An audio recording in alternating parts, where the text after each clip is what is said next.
We have the latest inflation data, and to help us understand what it means, I'm going to use Sky News' economic pressure tracker, a really helpful tool to help us get behind the headlines. And here is today's headline: CPI inflation, consumer price inflation. It fell in June, down to 2.6%. That's down from 2.8% the previous month. A welcome decline. Well, what was driving it? The Office for National Statistics say transport costs, by which they mean fuel prices. And I can show you here petrol prices, what's been going on. This is the number to July, but remember, we're looking at June. It's backward-looking data. It was on the decline. It was starting to fall after the rises caused by the attacks on Iran. If we look at diesel prices, it's even more extreme. Diesel, crucial to getting goods and services round the country.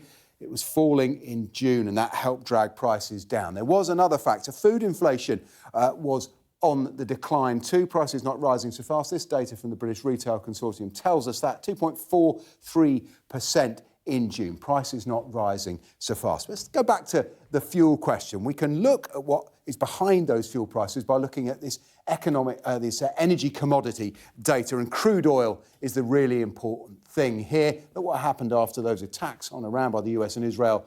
Up go oil prices, up above $120 a barrel, really crippling for the global economy. They got the right side of $80, but they're now on the way back up, above 90. That is a warning for the global economy. It's caused by the uncertainty in the Gulf, and particularly the Strait of Hormuz. We can actually have a look at what is going on in the Strait of Hormuz in some detail, thanks to our tracker. This is daily transits, the number of ships passing in each direction. When the war began, well, the straits were effectively closed. That was squeezed off 20% of the world's energy. Now, there has been some increase in traffic since that nascent peace deal between Iran and the US. We can actually show you what that means day by day. We can count the ships in and out.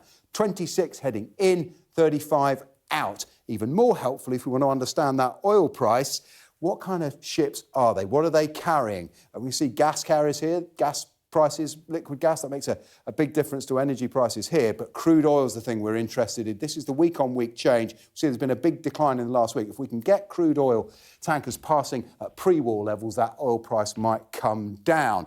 And that'll tell us something about the path of inflation. Crucially, for many people, what happens to interest rates. We can use this tracker to show you that. Here's where we are from the Bank of England.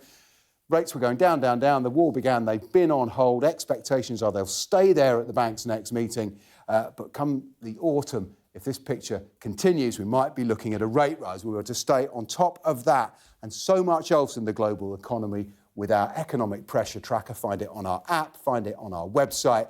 Help understand the numbers that really matter.